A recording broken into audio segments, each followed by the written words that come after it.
This is White Plains Week, the weekly roundup of White Plains, Westchester, and world news. With John Bailey, editor and publisher of the daily internet newspaper White Plains Citizen Net Reporter, WPCNR.com. Jim Benerofe, editor and publisher of SuburbanStreet.com and WhitePlains.com. And me, Peter Katz, formerly with NBC, ABC News, and stations from Boston to Los Angeles. White Plains Week, what's happening? Who are the newsmakers? What's in store for the future? The views and opinions expressed on this program are solely those of the participants.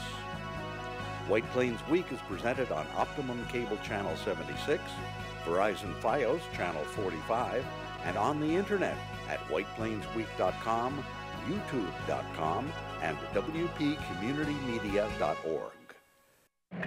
Now, White Plains Week. Good evening, Mr. and Mrs. White Plains, Westchester, and the world at large. John Bailey with Jim Benerofe, back from assignment, the Dean of Journalism in White Plains, and of course the anchor for all seasons, Peter Katz. And this is the weekly news roundup. And you have the roundup of the headlines. Go get them, critters. Now the stories of the week for June 15th, 2018. County Board of Legislators asks Albany for home rule legislation to install red light photo cameras throughout Westchester. County Executive George Latimer pushes for increase in shared services agreements between Westchester's 41 cities and towns. They have 5 weeks to come up with a plan. First hearings on the Crash Shared Services Plan held Thursday night. Towns and cities already surveyed as to their interest in sharing services.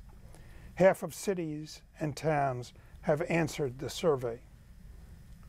Governor Andrew M. Cuomo visits White Plains High School to promote red flag legislation to target troubled persons at risk from having guns. Health Department tells how 21-year-old tobacco purchase law will be enforced. Council of Neighborhood Associations in final meeting before next fall comes out concerned about legalizing Airbnb, undocked bicycle programs, and encroachment of development on the neighborhoods. John Vorparian, White Plains television personality and a Westchester County attorney, returns from Slovenia in the Balkans with bad news about the future of the European Human Rights Court. Fireworks in White Plains scheduled for July 3rd. Trump tops himself. Thank you, Jim, and welcome back. And now to the video newsreel. And George Latimer held a press conference Monday. Here you see his group and entourage and the Shared Services Committee that's going to be helping with it. And we will have more on that initiative on shared services, which was announced Monday. But the news that really struck everybody by surprise was this, and that was red light cameras. The request for home rule has been sent up to Albany, and no one really knew about it until Tuesday. In order to pass legislation to install red light cameras, they have to get approval from the state to create a law. Right. It's called home rule legislation, and it means that the home government body, in this case the legislature, the county executive, can pass its own rule regarding something which otherwise might be delegated to the state to handle.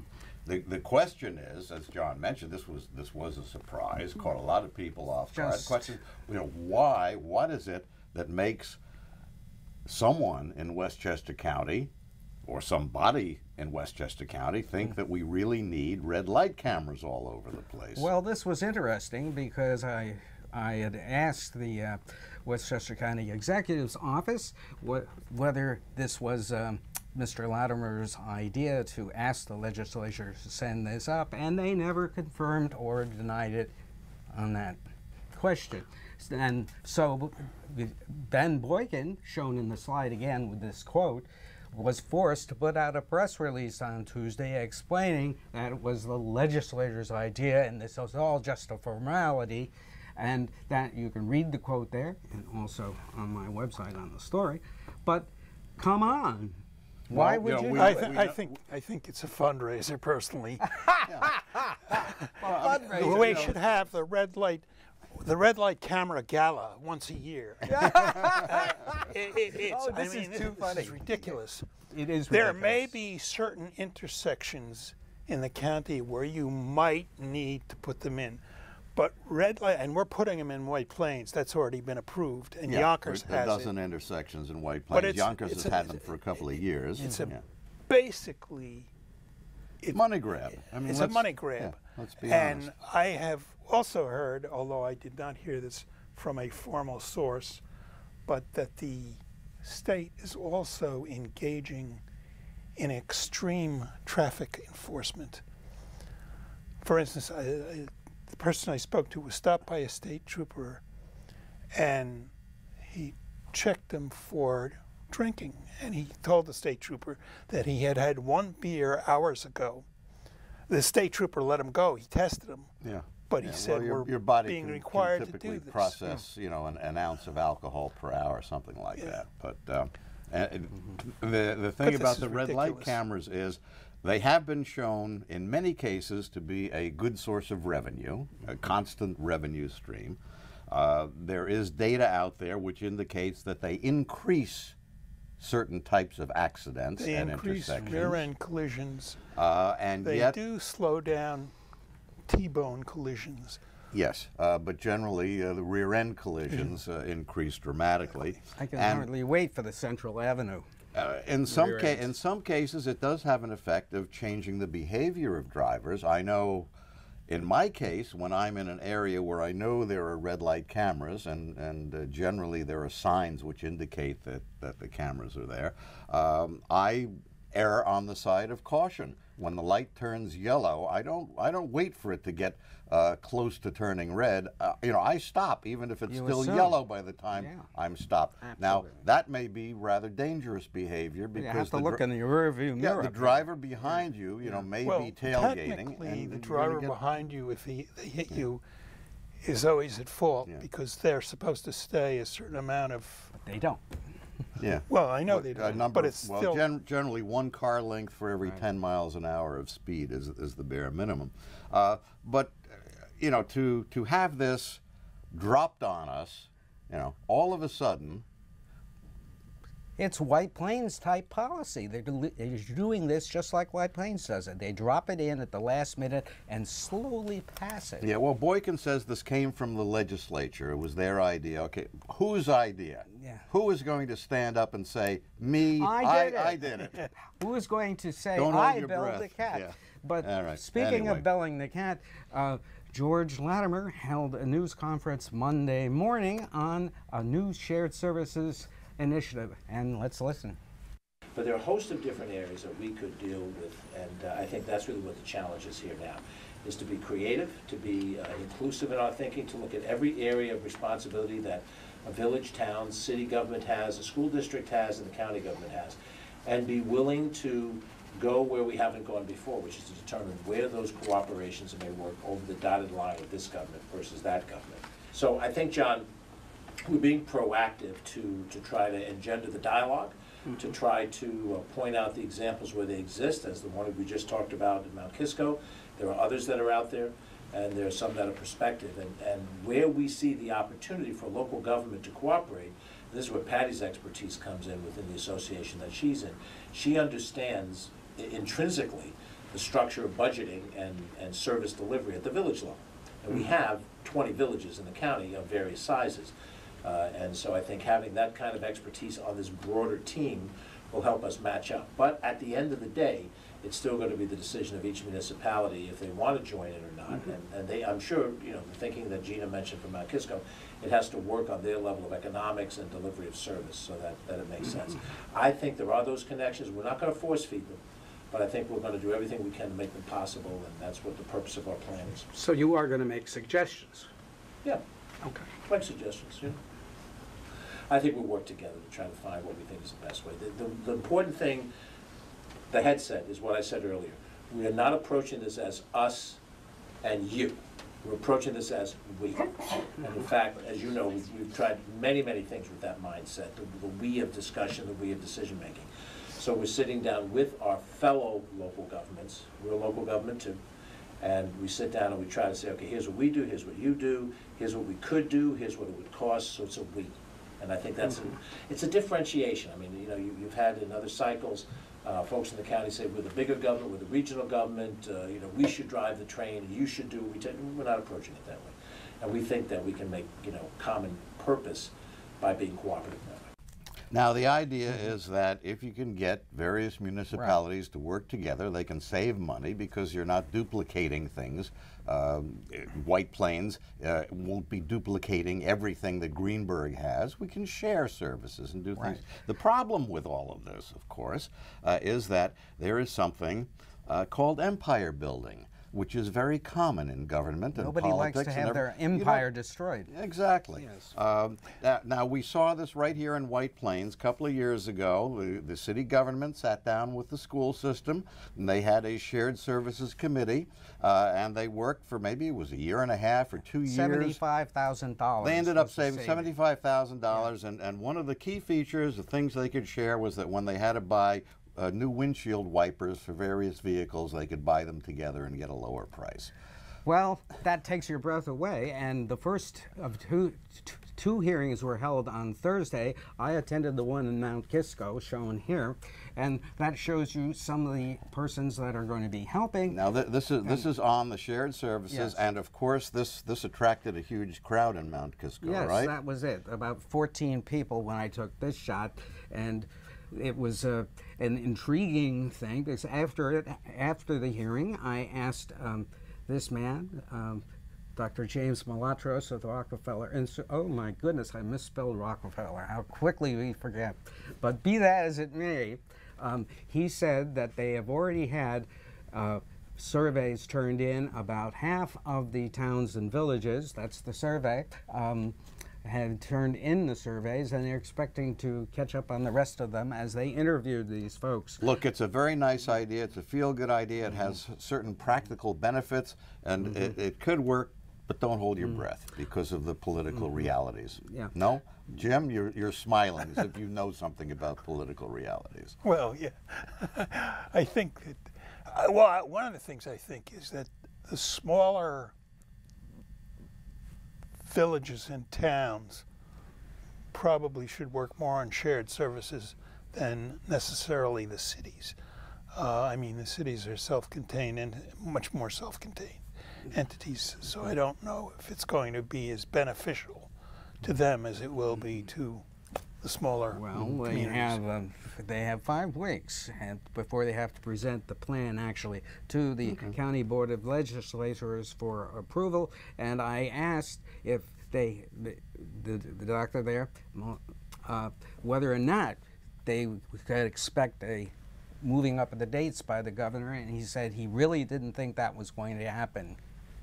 In other words, moving it back. Well, it's good to have a firm timetable from time to time. Well, this is the firmest any government has ever received. So 5 weeks to do it all. It'll be great if they can do it.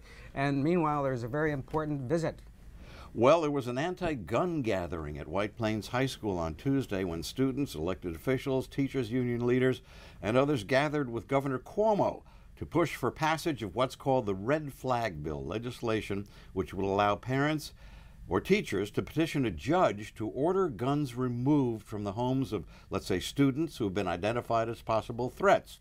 On Wednesday, this bill was passed in the state assembly, which is controlled by the Democrats. The Republican-controlled state Senate, however, was expected to kill it. At White Plains High, Cuomo was introduced by student Kelly Marks. Good morning. My name is Kelly Marks, and I'm a senior at White Plains High School, the student organizer of the Westchester County March for Our Lives, and the president of the New York State Brady Campaign Youth Council. Today, students like me are rising up across the nation and calling for action. We are calling for a bright future for ourselves and for future generations, not a future filled with fear, anxiety, and senseless gun violence. We don't want to wake up every morning questioning if this will be the day we die or if this will be the day that we have to mourn a loss of a loved one.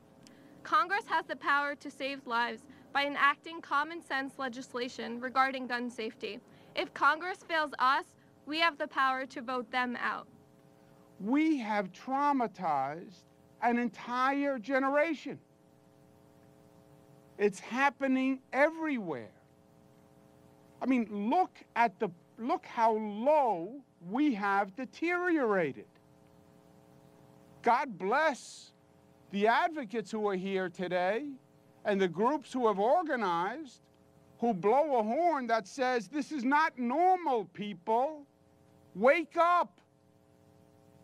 What Kelly Marks said is not normal.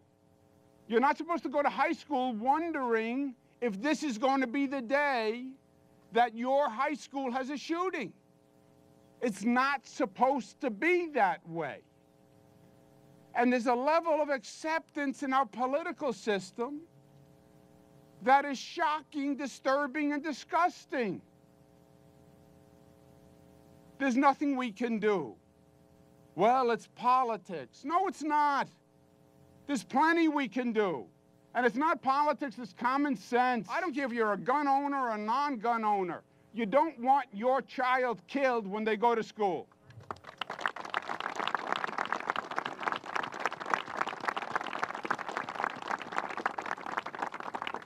And I don't care if you're a Democrat or if you're a Republican. These school shootings, Democratic children are being killed and Republican children are being killed. This is not a partisan political issue. We want to pass this law in New York State. We want to pass the red flag bill. We want to do it now. It will save lives.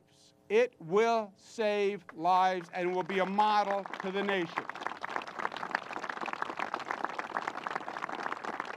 And I think even Cuomo realizes that there was going to be a problem in the Republican-controlled Senate. So, Yes. Now, Donald Trump had a good week.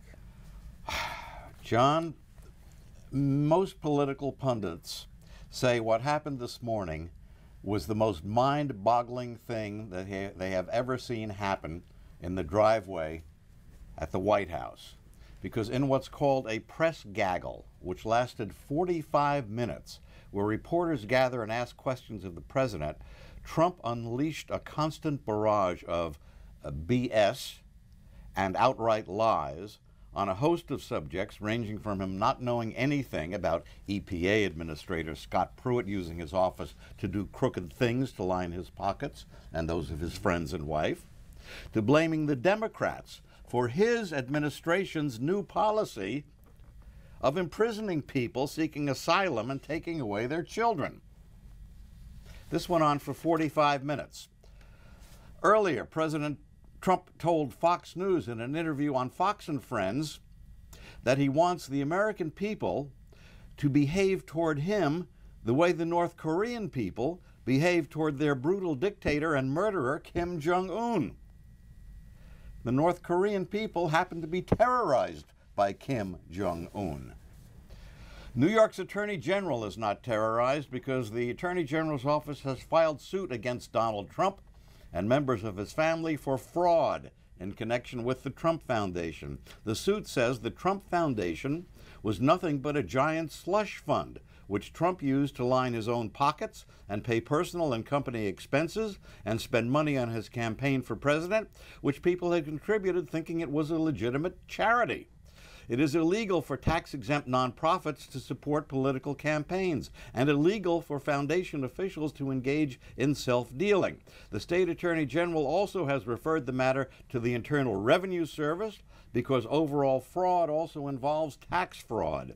The state AG's office also referred the matter to the Federal Election Commission because the fraud also involves violations of federal campaign finance laws.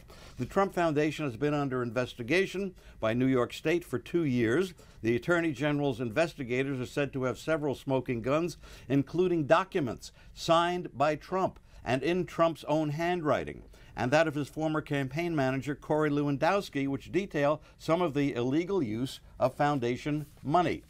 The Justice Department's Inspector General has released a 500-page report on his investigation of the FBI and concluded that the Bureau did not engage in political bias in connection with the election or the investigations into Hillary Clinton's emails. The report knocks down allegations that fired FBI Director James Comey did something illegal. It found no evidence of bias toward the Trump campaign by FBI personnel, and it makes exceptionally clear that President Trump has for a year been lying to the American people about the agency and the Justice Department.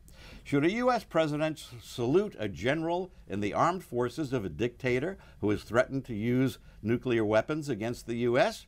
You'd think not, but that is exactly what Donald Trump did in Singapore. According to a picture released by the North Koreans, he saluted a general in North Korean dictator Kim Jong-un's army. How do you think that went over among families of U.S. servicemen who fought the North Koreans or were wounded or killed by them during the Korean War? Kim Jong-un got what he wanted from the Singapore summit with Trump. He was elevated to the world stage, to the same level as the President of the United States. That's something Kim and his father and grandfather had wanted for decades, but they'd been rejected for photo ops and meetings by every previous president since North Korea came into being. Both Attorney General Jeff Sessions and White House Press Secretary Sarah Huckabee Sanders say the Bible endorses the Trump administration snatching children away from their mothers and putting them in separate prisons. They've set up more than 90 detention facilities around the country. Some of them are referring to these as camps. They're not saying concentration camps, but that's the implication. That's where they concentrate the children. To house children who've been taken away from their parents who were sent to seek asylum in the U.S. on their own. An NBC reporter who was inside one such facility in Texas, a former Walmart store, says the children are only allowed outside in a fenced-in yard for about 2 hours a day for exercise, that it's windowless. Cell phones are banned, and the children aren't allowed visitors or lawyers.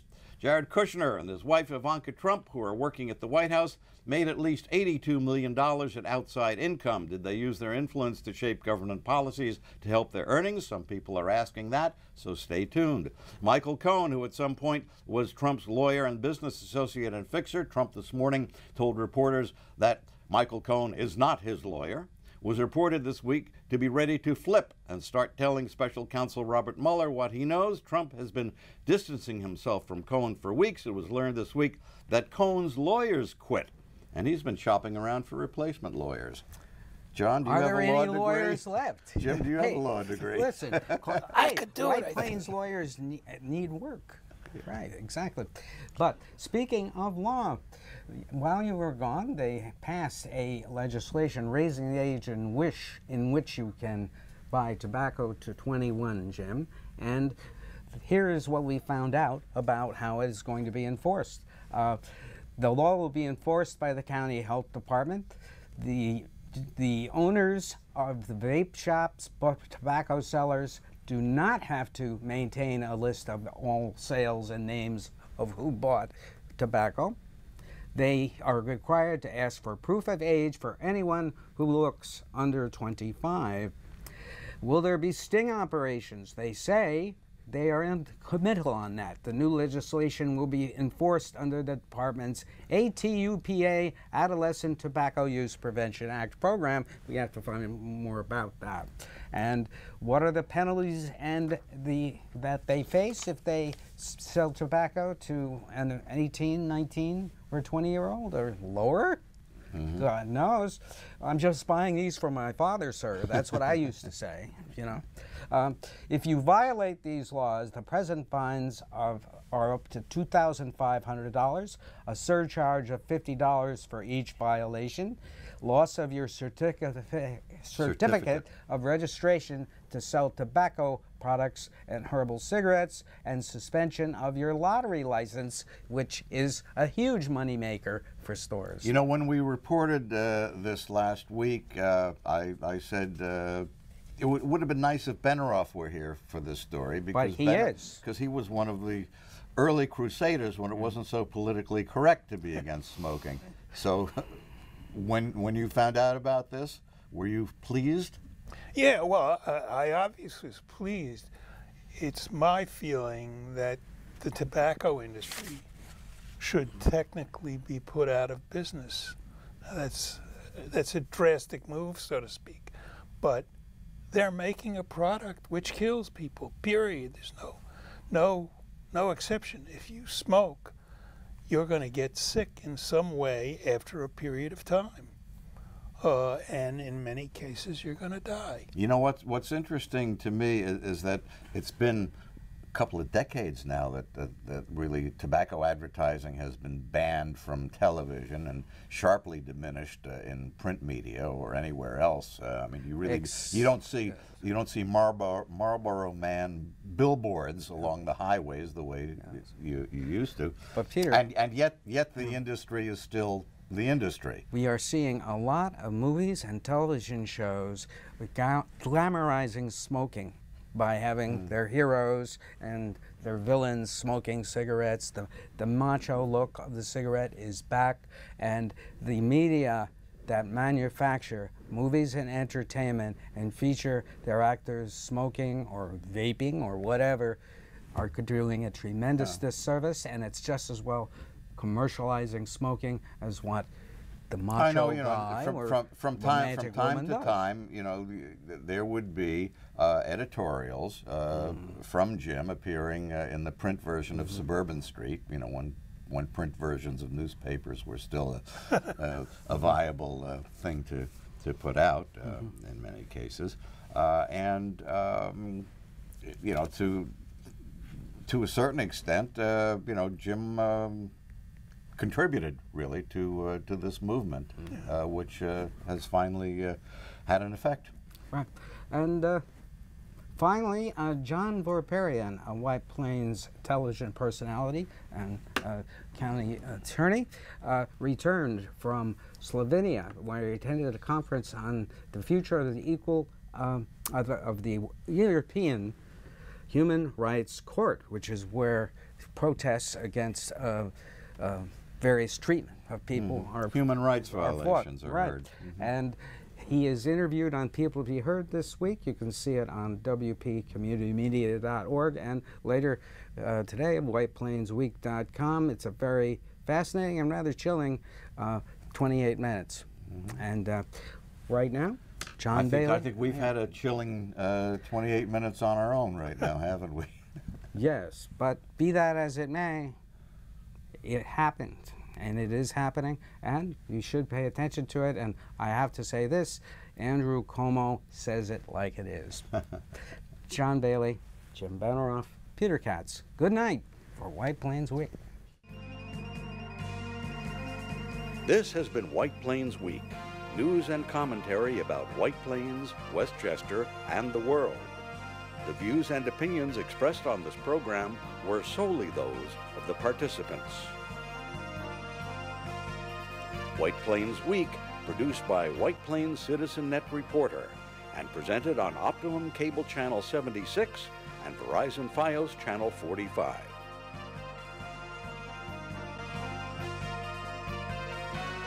You may view White Plains Week anytime on the internet at whiteplainsweek.com, youtube.com, and wpcommunitymedia.org.